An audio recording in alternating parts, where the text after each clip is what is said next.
Hello students, good evening to all. Myself Ashirwat Moore, and today we will start the new subject Human Anatomy and Physiology. This is one of the important subject by the point of view of D pharmacy as well as B pharmacy. In this subject we will see the first topic, which is very familiar to us, called as cell. We already read this topic in the school life in 8 or 9 standard in our science subject. So in this lecture we will see the introduction part, then their composition of the cell.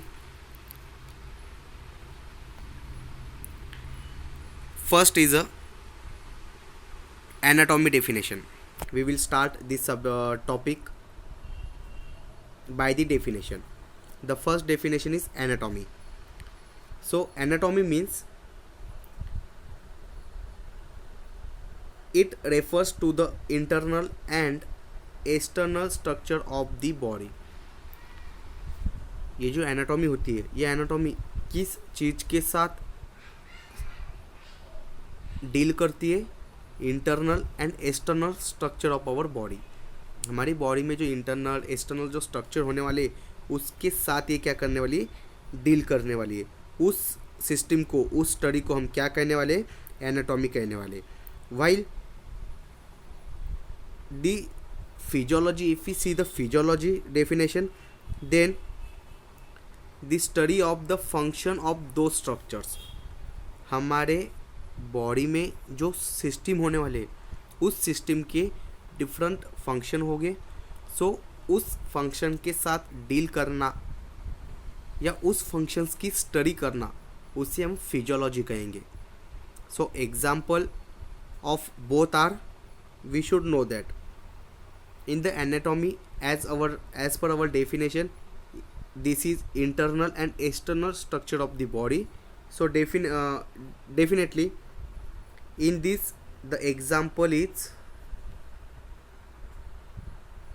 brain, heart, bladder, etc. And if we see the example of physiology, then what are they? Digestive system, cardiovascular, जिसे हम CVS भी कहेंगे. Am I correct? Let me correct. Cardiovascular system, ये एक CVS system होगा. तो इसमें हम क्या कहेंगे? कार्डियोवास्कुलर सिस्टम के साथ, डाइजेस्टिव सिस्टम के साथ, immune system and many more system which are present in our body, उसके साथ हम जो डील करने वाले, उसकी जो हम स्टडी करने वाले, उसके फंक्शंस की जो स्टडी करने वाले हैं, उसे हम फिजियोलॉजी कहेंगे. So the father of anatomy is Herophilus. जो फादर है एनाटॉमी की वो कौन है? हीरोफिलस है. While the father of physiology is Claude Bernard. Physiology system के जो फादर है वो क्लाउड बेर्नाल्ड है. You can correct the pronunciation by yourself. जिस तरीके से आपको प्रोनाउंसिएशन रिमेंबर हो सकते उस तरीके से रिमेंबर कीजिए. जो एनाटॉमी के फादर है वो हीरोफिलस है. But if you see it on Google, then different types of anatomy is there, like modern anatomy, like plant anatomy. So उनके फादर अलग होंगे. ओके, नॉर्मल जो हमारी एनाटॉमी होती है बॉडी सिस्टम की, उसके फादर हीरोफिलस होंगे और the father of physiology is Claude Bernard. Okay, then ये हो गए हमारे दो definition, anatomy and physiology. Then the definition of cell. The cell is basic and smallest functional living unit of our body. Cell क्या है? एक basic unit है हमारे बॉडी का, एक स्मॉलेस्ट फंक्शनल यूनिट है हमारी बॉडी का, जो कि लिविंग यूनिट में इम्पोर्टेंट होते. ओके, देन अप्रोक्सीमेटली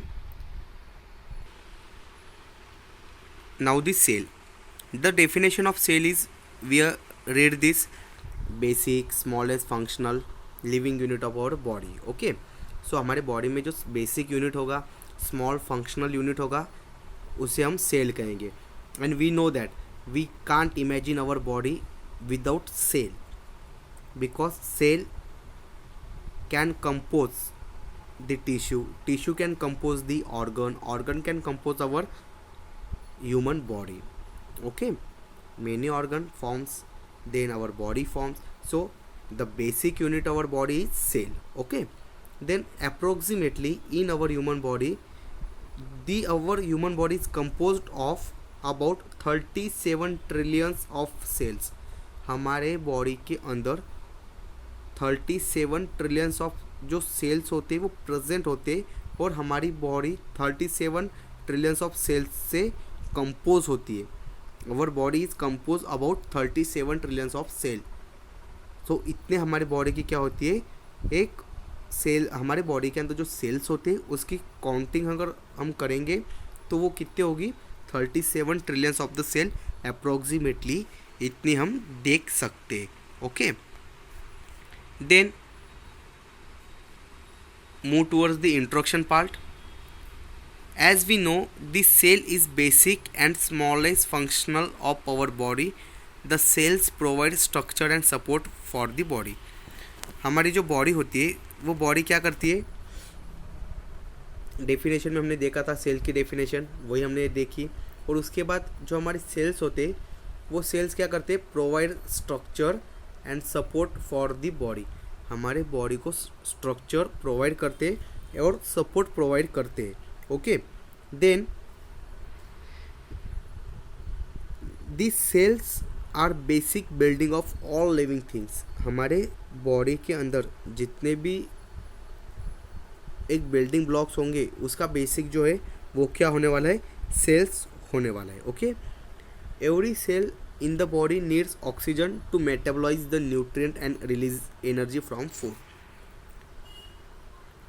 हमारे बॉडी में जो सेल्स होंगे उसे ऑक्सीजन की ज़रूरत होगी, because cells need the oxygen, so they can metabolise the nutrients and they release energy from the food. हमारे फूड में से वो क्या करेंगे, एनर्जी रिलीज करेंगे, मेटाबोलाइज करेंगे न्यूट्रिएंट्स को मेटाबोलाइज करेंगे. मीन्स क्या करेंगे, metabolise means they form the chemical reactions, they undergo the some chemical reaction with the nutrients and they release the energy which is coming from the food. Then the cells carry, spelling mistake, the cells carry out specialized function and carry genetic material and they helps in reproduction. The cells carry out some specialized function as well as they carry genetic material and they helps in the reproduction. Genetic materials like DNA, RNA, then definitely we know that the cells carry some specialized function, then they carry genetic material like DNA, RNA, and by the help of these materials the cells are helps in the reproduction. Okay, we know that reproduction means what, to form the identical ones. Okay, then the study of the cell called as cytology. Cyto means cell, logy means to study. Okay, means what, if we study the cell then they are cyto, and if any system which is deal with something then logy is added. Logy means study and anything it may be then it will its definition. Okay, so cyto means cell, logy means study, so the study of the cell called as cytology. Okay, we know that definition. In an unicellular organism a single cell performs all the functions. Definitely, just like amoeba is a unicellular organism. Am I correct? In unicellular organism like amoeba, a single cell perform all the functions. Okay, while in the multicellular organisms they get specialized to form different tissue. They form some, definitely in multicellular organism they forms tissue, and they performing the specific function. Means many of the cells are combined together, they form the different tissue, and the different tissue performing the different specific functions. Okay, so this is up to the introduction. And we know that if we added in the introduction point, just like many of the cells we can compose, then they form different tissue forms different organ perform their specific function. Just like many tissue form the cardiovascular system, then the cardiovascular system is useful for the pumping of the heart, blood, supply the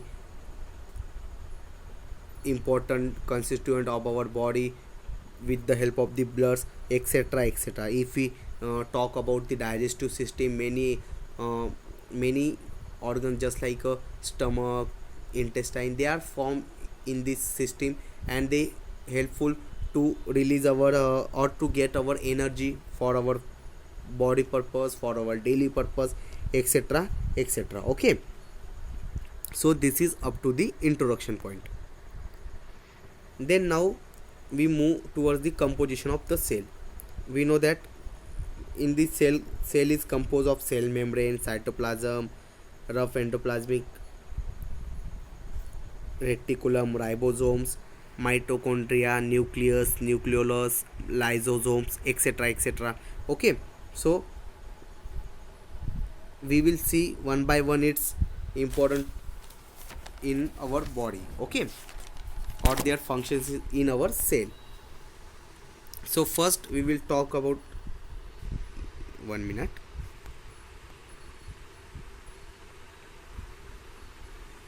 Okay, first we will talk about the nucleus.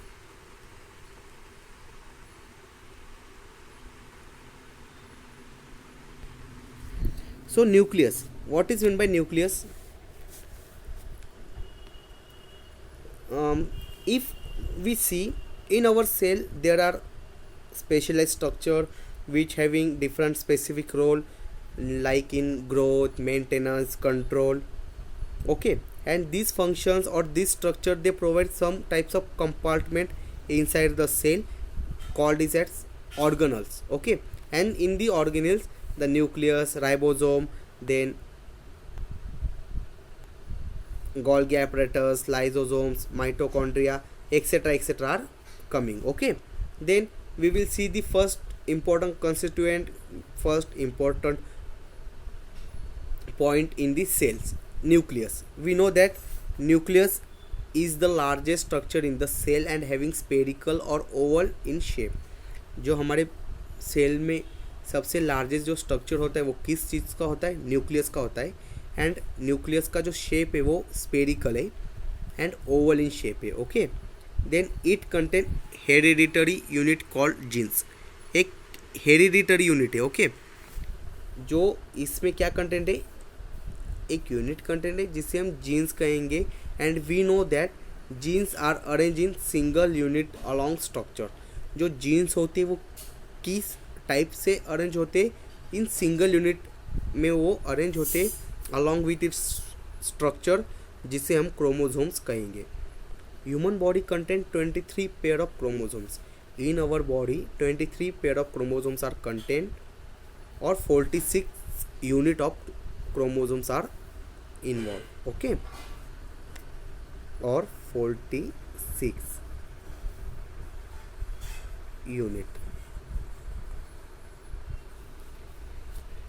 DNA molecular sequence of nucleotide. This is short point, just like a note. DNA molecular sequence of nucleotide is also present in it. We know that this in the second point we will called as we will see the definition of genes. Genes is a hereditary unit and these genes जो होते उनका एक कुछ specific roles होता है. Like this genes are control the cellular activities and the structure, etc. Then in our human body we know that 46 chromosomes or 23 pairs of chromosomes are found. Then nucleus also as a double membrane, nucleus को double membrane होता है जिसे हम nuclear envelope बोलते हैं, जो क्या करता है, सेपरेट करता है nucleus from the cytoplasm. Okay, nucleus as double membrane which is help to separate them from the cytoplasm, and in this envelope also consist phospholipid bilayer. उसमें फॉस्फोलिपिड का बाई लेयर्स होता है. फॉस्फोलिपिड्स मीन्स क्या, phosphorus plus lipid. उसमें phosphorus होगा plus lipid होगा, उसे हम फॉस्फोलिपिड कहेंगे, जिसका डबल लेयर होगा, बाई लेयर होगा, जो कि क्या करेगा, उसे उसमें ऐड होगा. Okay, then they allow ions and water soluble molecules to pass between nucleus and cytoplasm. Definitely nucleus के अंदर डबल मेम्ब्रेन है जिसे हम न्यूक्लियर इन्वेलप कह सकते हैं, और वो क्या करेगा, सेपरेट करेगा न्यूक्लियस को साइटोप्लाज्म से. और उसके अंदर जो फॉस्फोलिपिड होगा वो क्या करेगा, अलो करेगा किस चीज़ को, आयंस को विथ एंड वाटर सोल्यूबल को. दे allow the ions and water soluble substance so they can pass in between the nucleus and cytoplasm. Okay, and we know that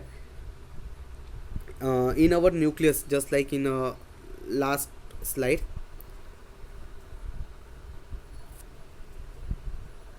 in this, ये जो न्यूक्लियस है यहाँ पे आपको जो दिख रहा है, ये जो मैंने बॉक्स किया है, ये जो न्यूक्लियस होगा, उस न्यूक्लियस के अंदर क्या होगा, there are spherical bodies called is nucleoli. उसमें एक न्यूक्लियोलाई होगा. Okay,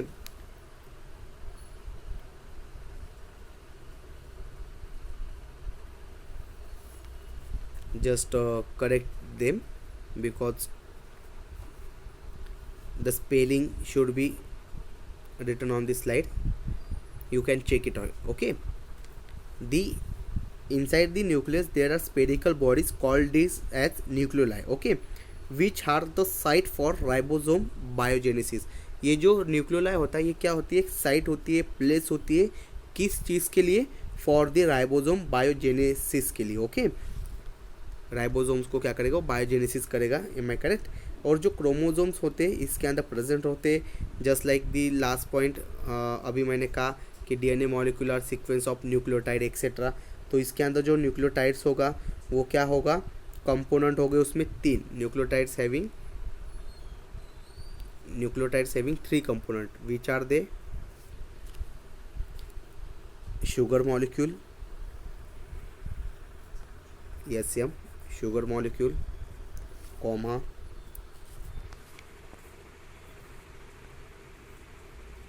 phosphate group and nitrogen containing base. Nucleotide में क्या क्या होगा, शुगर मॉलिक्यूल होगा, फॉस्फेट ग्रुप होगा, और उसमें क्या होगा, नाइट्रोजन बेस होगा. Okay, we should know that.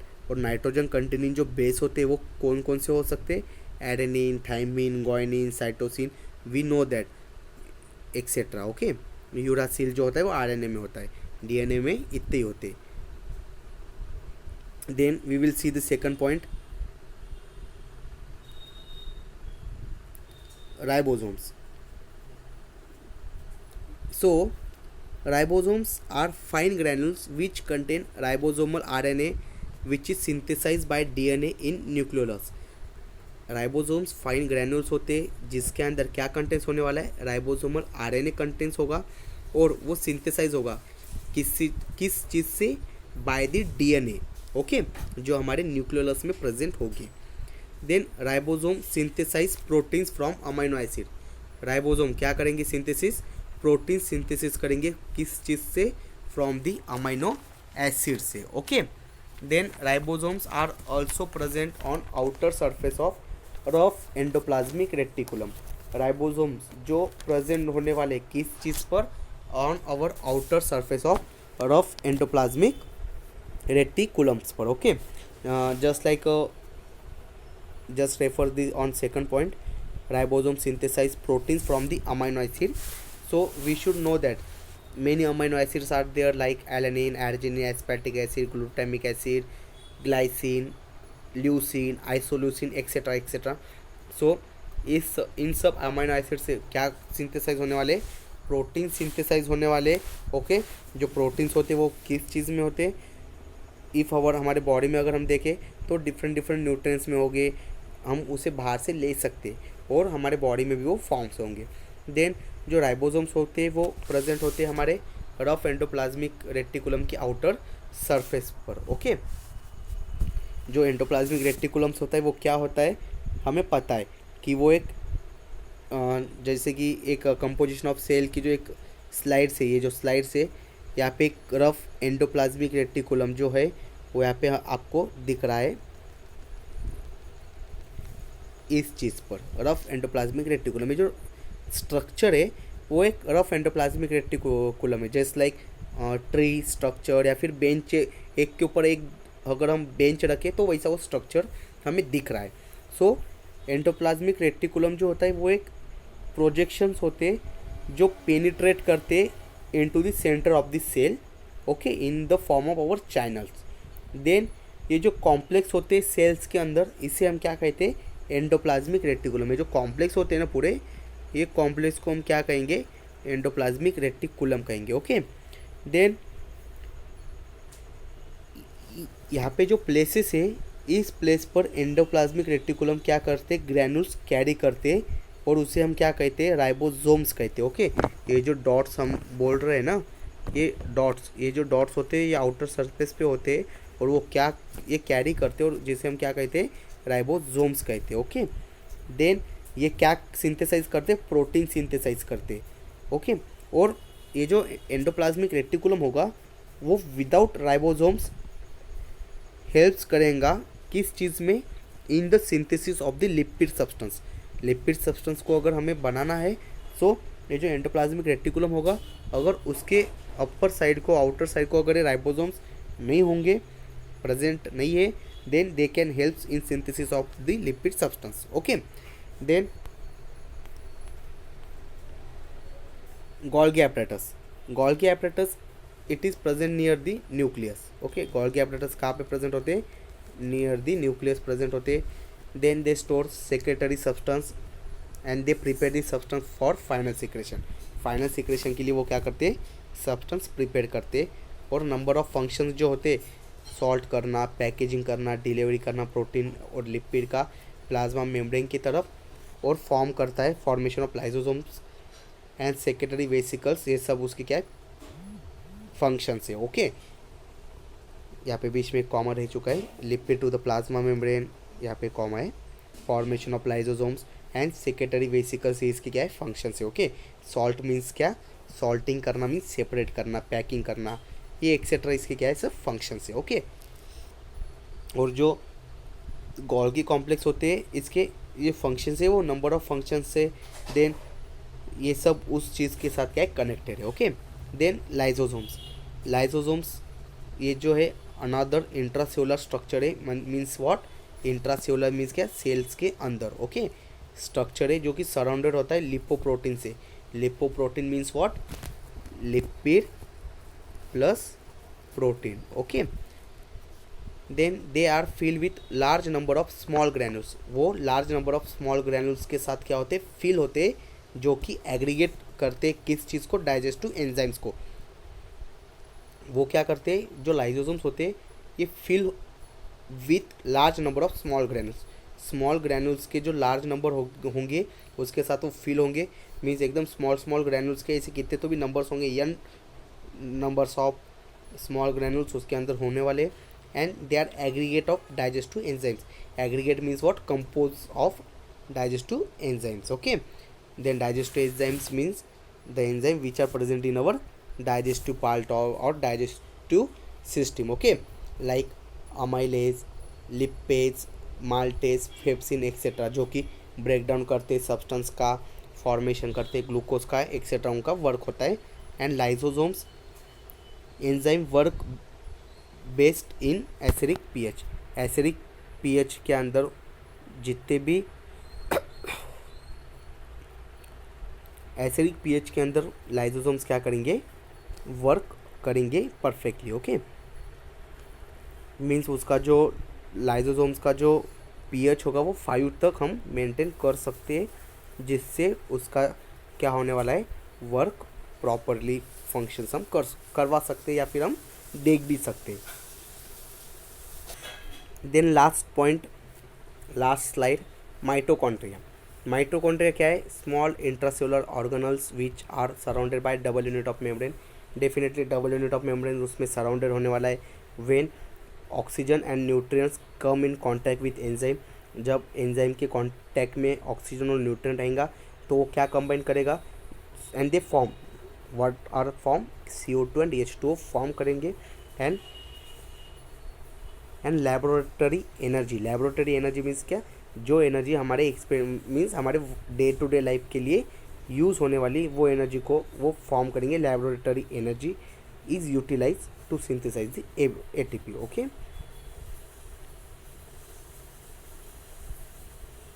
They are main function is to act as store house of energy, और उनका मेन फंक्शन क्या होने वाला है, store house of energy. Okay, उनका मेन फंक्शन होने वाला है store house of energy. Then flagella, flagella means what, flagella means the cells having some projection on their body that helps the cell in locomotion। again spelling mistake, the cells में क्या एक projection होगा, just like air colour. Okay, means अगर ये हमारी sales है तो उसके अपर साइड पे क्या होंगे, ऐसे एयर लाइक स्ट्रक्चर होंगे, उससे हम फ्लैजिला कहेंगे।